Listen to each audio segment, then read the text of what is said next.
Marwadi university మంచి భవిష్యత్తు కోసం తెలుగు విద్యార్థులు ఇష్టపడే యూనివర్సిటీ. కాల్ 9059052378 9059052379. ప్రసంగంలో ఈరోజు ప్రభుత్వం ఏదైనా కొత్త విషయాలు చెప్తుందేమో లేదా రాబోయే బడ్జెట్లో ప్రజలకిచ్చిన 420 హామీలు 420 హామీలు ఏవైతున్నాయో ఈ ప్రభుత్వం మరి ఆ 420 హామీలు 6 గ్యారెంటీల గురించి ఏమైనా కొత్త విషయాలు చెబుతారేమో లేదా గత 15 నెలల పేలవమైన అట్టర్ ఫ్లాప్ పరిపాలన ఏదైతే ఉందో దాని గురించి ఏమైనా ప్రాయశ్చిత్తం చేసుకునే విధంగా ప్రసంగం ఉంటుందేమో గవర్నర్ గారిదని చెప్పి మేమందరం కూడా భావించినాం, ఆశించినాం. కానీ ఇది గవర్నర్ గారి ప్రసంగం లాగా లేదు. ఒక మాటలో చెప్పాలంటే గాంధీ భవన్లో కాంగ్రెస్ కార్యకర్తల ప్రెస్ మీట్ లాగా ఉంది తప్ప గవర్నర్ గారి ప్రసంగం లాగా మాత్రం లేదు. పాపం పెద్ద ఆయన గవర్నర్ గారి నోటెంబడ కూడా చాలా అబద్ధాలు, ఒకటి కాదు రెండు కాదు, ఎన్నో అబద్ధాలు, ఎన్నో అర్ధసత్యాలు, ఎన్నో అసత్యాలు కూడా పాపం వారి నోటెంబడ కూడా పలకాల్సి రావడం మేము కూడా బాధపడతా ఉన్నాం. కాంగ్రెస్ సర్కారు యొక్క ఘోర వైఫల్యం వల్ల ఈరోజు రాష్ట్రంలో రైతాంగం ఆందోళనలో ఉంది. ఎక్కడికక్కడ పంటలు ఎండిపోతున్నాయి. రైతులు ఇప్పటికే 480 పైచిలకు మంది రైతులు ఆత్మహత్య చేసుకున్నారు. వాళ్లకు కనీసం ఒక్క మాట, వాళ్లకు సాంత్వన చేకూర్చే మాట, వాళ్లకు ఉపశమనాన్ని ఇచ్చే మాట, వాళ్ళకు భరోసానిచ్చే ఒక్క మాటనన్నా గవర్నర్ నోటెంబడి వస్తుందేమో. పంటలు ఎండిపోకుండా కాపాడుతాం, నీళ్ళు ఇస్తాం, బుద్ధి తెచ్చుకున్నాం, ఇకనైనా బుద్ధితో మెదులుతామని చెప్పి ఒక్క మాటన్నా చెప్తారేమో అనుకున్నాం. ఒక్క మాట కూడా వారి నోటెంబడ రాలేదు. అసలు ఈరోజు వరకు రాష్ట్రంలోని ఏ గ్రామంలో కూడా 25 నుంచి 30% మించి రుణమాఫీ జరగలేదు. ఇది నిర్వివాదం. ఇది మేము శాసనసభలో పోయిన సమావేశాల్లోనే అడిగినాం. ముఖ్యమంత్రి గారు సొంత ఊరికి పోదామా, సొంత నియోజకవర్గానికి పోదామా, ప్లేసు డేటు టైము మీ ఇష్టం, ఊరు కూడా మీ ఇష్టం. ఒక్క ఊళ్ళే 100% రుణమాఫీ అయితే మేమందరం రాజీనామా చేసి పోతామని చెప్పి కూడా చెప్పినాం. కానీ మళ్ళీ ఈరోజు గవర్నర్ గారి నోటెంబడ రుణమాఫీ అయిపోయింది, లక్షలాది మంది రైతులు సంతోషంగా ఉన్నారు అని చెప్పి అబద్ధాలు చెప్పించి గవర్నర్ గారి స్థాయిని కూడా దిగజార్చి ఈ కాంగ్రెస్ ప్రభుత్వం మళ్ళొక్కసారి తన భ్రష్టత్వాన్ని, తన నీచత్వాన్ని బయటపెట్టుకుంది. పెట్టుబడి సాయం అందని రైతులు రుణమాఫీ కాక, పెట్టుబడి సాయం జరగక, కేసీఆర్ గారి టైంలో ఉండే రైతు బంధును కూడా కనీసం అమలు చేసే పరిస్థితి లేక ఆగమాగమైపోతుంటే ఇవాళ రైతు బంధు మొత్తం అందింది. అది మాత్రమే కాకుండా రైతు కూలీలకు కూడా సాయం చేస్తున్నామని చెప్పి గవర్నర్ గారి నోటెంబడ ఇవాళ అబద్ధాలు చెప్పించడం అంటే గవర్నర్ గారికి కూడా అవమానం. ఇది వారు కూడా గుర్తించాలని చెప్పి కూడా మేము కోరుతా ఉన్నాం. సాగునీటి సంక్షోభం రోజు రోజుకు తీవ్రమవుతా ఉంది. కేవలం కేసీఆర్ గారి మీద గుడ్డి ద్వేషంతో, మా పార్టీ మీద గుడ్డి కోపంతో అక్కడ మేడిగడ్డను రిపేర్ చేయకుండా 15 నెలలు ఎండబెట్టడం వల్ల ఇవాళ మొత్తం గోదావరి పరివాహక ప్రాంతంలో ఎండిపోతున్న ప్రతి ఎకరా పంటకు బాధ్యత తీసుకోవాల్సింది రేవంత్ రెడ్డి అనే ఈ ముఖ్యమంత్రి.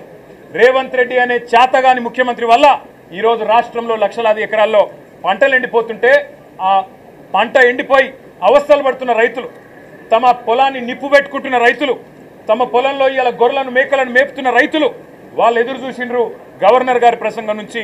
ఒక్క మాటన్న వస్తుందేమో, మేము పంటలను ఎండిపోకుండా కాపాడుతాం, మేమున్నాం, ఈ ప్రభుత్వం భరోసా ఇస్తున్నది, మీకు రిపేర్ చేస్తాం మేడిగడ్డను, ఇన్ని రోజులు కేసీఆర్ గారి మీద గుడ్డి కోపంతో తప్పు చేసినాం అని ప్రాయశ్చిత్తం చేసుకుంటారు అనుకున్నాం.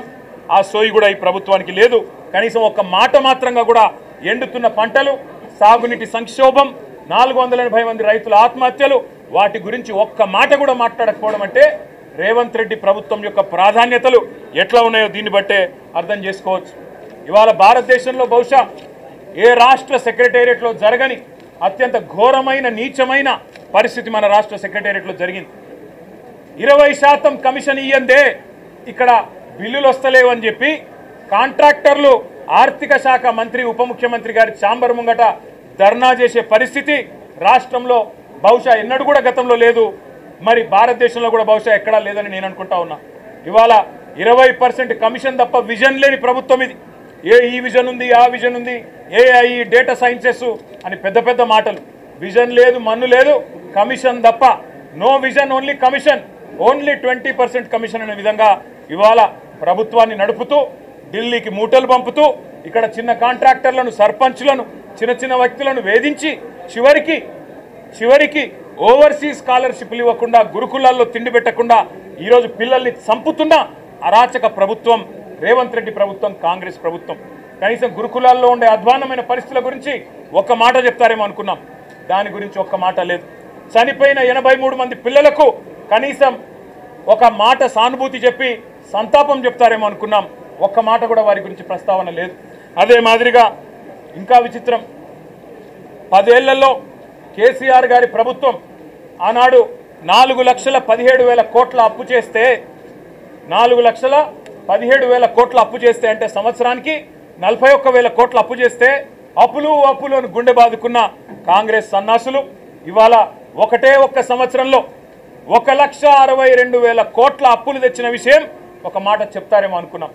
సరే, కేసీఆర్ ప్రభుత్వం కొత్తగా ఏర్పడ్డ తెలంగాణకు ఒక బలమైన పునాది వేయాలని బ్రహ్మాండమైన పథకాలు, రైతులకు వ్యవసాయానికి మాత్రమే 10 ఏళ్లలో కేసీఆర్ ప్రభుత్వం ఖర్చు పెట్టింది దాదాపు 4.5 లక్షల కోట్లు. రైతు బంధు రూపంలో 73,000 కోట్లు, రుణమాఫీ రూపంలో 28,000 కోట్లు, ఇరిగేషన్ ప్రాజెక్టుల రూపంలో, అదేవిధంగా వ్యవసాయ పనిముట్ల రూపంలో, మెకనైజేషన్ రూపంలో, డ్రిప్ రూపంలో, సబ్సిడీల రూపంలో, ఉచిత విద్యుత్ రూపంలో మొత్తం 4.5 లక్షల కోట్ల రూపాయలు తెలంగాణలోని 70 లక్షల మంది రైతులకు ఇవ్వడం వల్ల ఇవాళ భారతదేశంలో తెలంగాణ వరిధాన్యం ఉత్పత్తిలో నెంబర్ 1 అయ్యింది. కానీ ఇవాళ గవర్నర్ గారి ప్రసంగంలో ఏం చెప్పుకుంటున్నారు? భారతదేశంలోనట రేవంత్ రెడ్డి ఉద్దారకం వల్ల తెలంగాణ నెంబర్ 1 అయిందట వరిధాన్యం ఉత్పత్తిలో. ఏది సంవత్సరం 14 నెలల్లో నువ్వు పంటలు ఎండబెట్టడం వల్ల, రైతు బంధు ఇవ్వకపోవడం వల్ల, కరెంటు అస్తవ్యస్తం చేయడం వల్ల, రైతుల ఆత్మహత్యల వల్ల వరిధాన్యం ఉత్పత్తి పెరిగిందా? సిగ్గన్నా ఉండాలి మాట్లాడడానికి ప్రభుత్వానికి, కనీసం సోయన్నా ఉండాలి. ఇవాళ లక్షల ఎకరాల్లో పంటలు ఎండిపోతుంటే కనీసం ఓదార్చడానికి ఒక మంత్రి దిక్కులేడు, కనీసం ఒక కాంగ్రెస్ ఎమ్మెల్యే లేడు. ఊళ్ళల్లో పోతే కాంగ్రెస్ ఎమ్మెల్యేని తరిమి కొడుతున్నారు. ఏది రైతు బంధు, ఏది రుణమాఫీ, ఎక్కడ తెచ్చిండ్రు మీరంతా అని చెప్పి ఊళ్ళల్లో ఇవాళ తరిమి కొడుతున్న పరిస్థితులను దాచిపెట్టే ప్రయత్నం గవర్నర్ గారి ప్రసంగం ద్వారా చేసిన మాట. 1,50,000 కోట్లు, 1,62,000 కోట్లు అప్పు చేసి ఒక్కటంటే ఒక్కటి కూడా పథకాన్ని ప్రారంభించని ఒక అసమర్థ ప్రభుత్వం రేవంత్ రెడ్డి ప్రభుత్వం.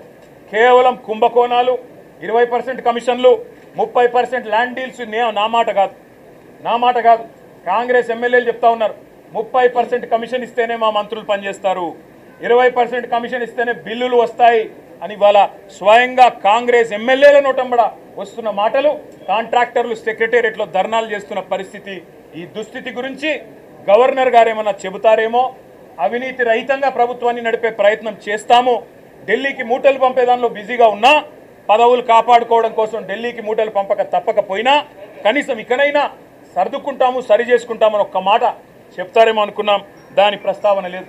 ఒక్క గ్యారంటీ లేకుండా, ఒక్క గ్యారంటీ అమలు చేయకుండా, 420 హామీల్లో కనీసం ఒక్క హామీ అమలు చేయకుండా, ఇవాళ ఒక్క కొత్త ప్రాజెక్టుకు ఇటుక కూడా పెట్టకుండా 1,62,000 కోట్ల అప్పు చేసినందుకు గవర్నర్ గారు ఏమైనా మందలిస్తారేమో రేవంత్ రెడ్డి గారిని అనుకుంటే, మరి అక్కడ కూడా గాంధీ భవన్లో ఒక కార్యకర్త చేసే ప్రసంగం లాగా ఇవాళ గవర్నర్ గారి ప్రసంగం సాగింది. ఒక మాటలో చెప్పాలంటే తెలంగాణలో మా పిల్లలకు అర్థమైంది నేను చెప్తే. ఈరోజు నిజానికి తెలంగాణలో ఉన్న పరిస్థితికి సావుడప్పు కొట్టాలి, కానీ పెళ్లిలో డీజే కొడతారు చూడు, ఆ డీజే కొట్టినట్టు ఈ ప్రసంగం డబ్బా కొడుతూ గవర్నర్ గారు ఇవాళ రేవంత్ రెడ్డి ప్రభుత్వం ఏదో ఉద్ధరించింది. ఏం ఉద్ధరించింది, ఎవరిని ఉద్ధరించింది? నేను ఒక్క మాట అడుగుతా ఉన్నా. దావోస్లో 1,79,000 కోట్ల ఇన్వెస్ట్మెంట్లు అని గవర్నర్ గారు నోటెంబడం మళ్ళొక్కసారి పచ్చి అబద్ధం చెప్పించారు.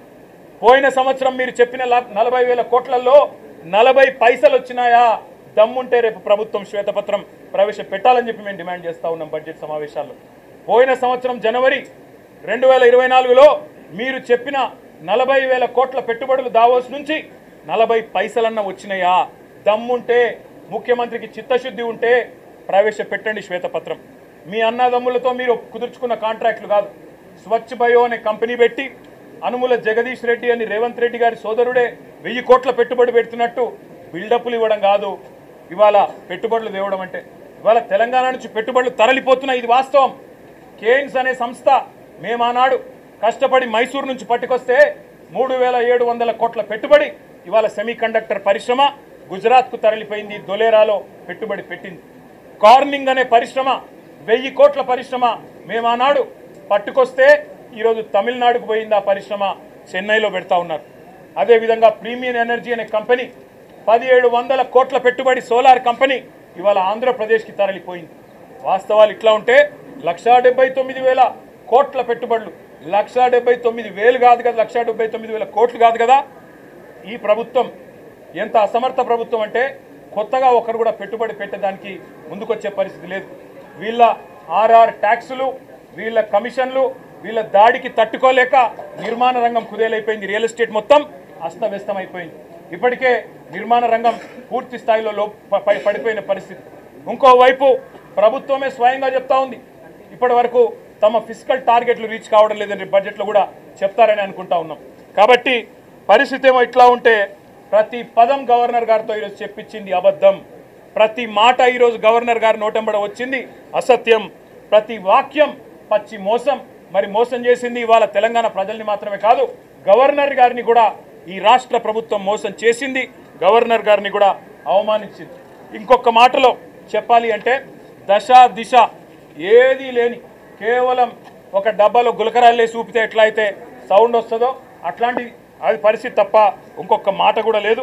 ఇంకా దారుణమైన మాట, బీసీలను కులగణన పేరుతో వంచి అవమానించి, ఈ మాట మేమనలేదు, ఒక కాంగ్రెస్ ఎమ్మెల్సీ గారంటే ఆయనను కూడా సస్పెండ్ చేసి పారేసినారు. మీరు ఎట్లా తగ్గిస్తారయ్యా? కేసీఆర్ గారి ప్రభుత్వం ఉన్నప్పుడు సమగ్ర కుటుంబ సర్వేలో ఆనాడు 56% ఉన్న బీసీలు ఈరోజు 46 ఎట్లయితారని చెప్పి ఒక ఎమ్మెల్సీ గారు అడిగితే ఆయనను తీసుకుపోయి పార్టీలను సస్పెండ్ చేస్తారు. ఇవాళ మేమనడం కాదు కదా, రాష్ట్రంలో ఒక్క బీసీ సంక్షేమ సంఘం మీ లెక్కలు కరెక్ట్ అంటుందా? ఒక్క బీసీ బిడ్డ మీ లెక్కతో ఏకీభవిస్తున్నాడా? అదేవిధంగా మీ ఎమ్మెల్సీలు మీ ఎమ్మెల్యేలైనా కనీసం వాళ్ళైనా ఏకీభవించే పరిస్థితి ఉందా? ఇవాళ కులగణన పేరుతో బీసీలను వంచి వాళ్ళను కూడా మోసం చేసి వాళ్ళ సంఖ్య కూడా తగ్గించి వాళ్ళను ఉద్ధరించినట్టు సోషల్ జస్టిస్ అని ఇవాళ గవర్నర్ గారు నోటెంబడ అబద్ధాలు చెప్పడం అంటే నిజంగా కూడా సిగ్గుచేటు.